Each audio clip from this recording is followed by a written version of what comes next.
Hey, good morning YouTube. It's Sunday, Memorial Day weekend 2017, and it's video number 2 on this John Deere L100 lawn tractor.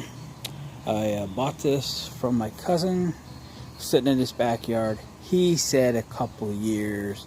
He lied. This thing been back there a long time. The gas told the tale. Very smelly, so and all the moss that was on this thing. The last video I was at the car wash with it because I wasn't even going to work on it until I got some of the crud off of it. So I did get some of the crud off it, and yesterday, Saturday, I didn't spend much time with it. I had a lot of stuff going on. I actually sold my little John Deere rear engine rider yesterday morning, and I sold I had a 1972 Ford Camper Special pickup, low miles, and I've had it for sale for quite a while. I actually sold that yesterday, and that took most of my day with some other stuff going on. So I actually fiddled with this a little bit yesterday, and then last night I finally found a schematic for it. They're a little hard to come by, but I think I got it on Pinterest. So a 2-page schematic. Excuse the dogs barking. There's a truck in the neighborhood next door, and this really helps a lot. Just start tracing out what works and doesn't work. So what I found was actually a number of problems. The ignition switch, and I don't know if it was a cause of the reason that it got parked or a result of it being parked outside so many years. Ignition switch was just horrible inside. But they're made to take apart, which is unusual these days. Usually they're all sealed up and you can't get to them. So you can kind of see it hanging there. I've got it out of the dash, but back connected again. I took it apart actually a number of times and got it clean and functioning properly. I probably only really needed to take it apart one time, but I was looking for some wrong paths on the ignition switch. It actually is working great now. I took apart every connection that was something I could take apart, and cleaned up the connections. And then it came down to the safety switches on the PTO and the brake. So I worked those, cleaned up the connections, finally got all those to function, and then voila, everything works and she starts up and runs good. Here, let's fire it up. Show you what's going on. Oh, come on, battery. That's a bummer. This is like from 2008 battery. Come on. Help. Well, you're gonna have to trust me. It runs. The battery, however, is junk, and I'll be replace that today. So anyway, trust me, it runs good. It smoked just for a little bit, but then I was throwing 2-stroke gas down the carburetor yesterday for a little while, trying to get her to fire. So I think I'm gonna run out, see if I can find a air filter for it. I usually order this stuff up online, but I'd like to wrap this up today. So and just kind of get this thing detailed a little bit, and I'm going to mow with it here shortly as I kind of just put things back together, and of course cut all the tie wraps off the wiring and everything. So really the lesson learned here is get a schematic and just start tracing it out, find out what doesn't work.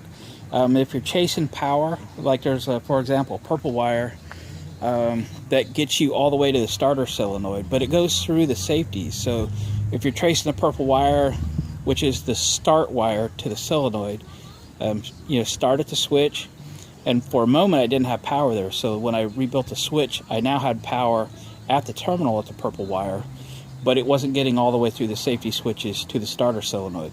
So took it one switch at a time. I have these little jumper wires, which are a really good investment. A couple bucks.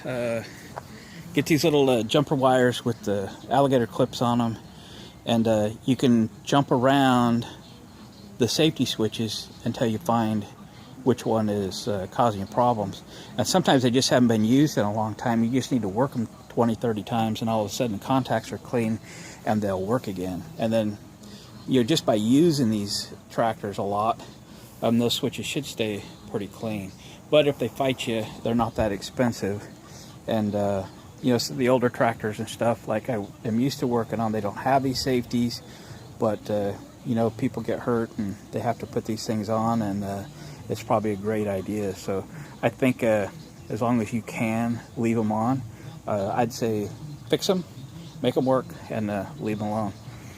They're there for a reason. You might be fine riding this tractor, but you might sell it on to somebody, or let somebody borrow it or whatever, and that would be a bummer if they didn't realize all the safeties were defeated on it. So not going to defeat any safeties on this one. We're going to make sure they all work. If one of them gives me fits or something, we'll just replace the switch. So I think we're going to wrap this up. I'm going to put this little baby back together. I got my drain pan underneath there. I'm going to let the oil fly here in a second and let that drain for a while. I got it warmed up. Looks like I'm going to pick up a battery for it today. Air filter, spark plug, etc. This evidently doesn't have an oil filter on it, so I don't have that. We'll air up the tires and detail this baby out. I'm going to mow with it, and we'll put it in the shed with the snapper and the Gilson turned Caterpillar. Can you see him in there? Anyway, so thanks for watching, commenting, and subscribing. And this has been a fun little project. I was supposed to be working on my step van this weekend, but I just can't have this stuff sitting around like this. It bugs the daylights out of me. I'm like a kid at Christmas time. I know I can make this thing run, and I just don't stop until I get it running. I'm sure for a small fee, there's a psychiatrist somewhere that could tell me what's wrong with me, but that's the way it is. I do have it running now. I can move on with life, and we'll get it detailed up and call this one done. Oh yeah, I'll probably order a seat for it because this one's junk. Thanks guys, have a good day.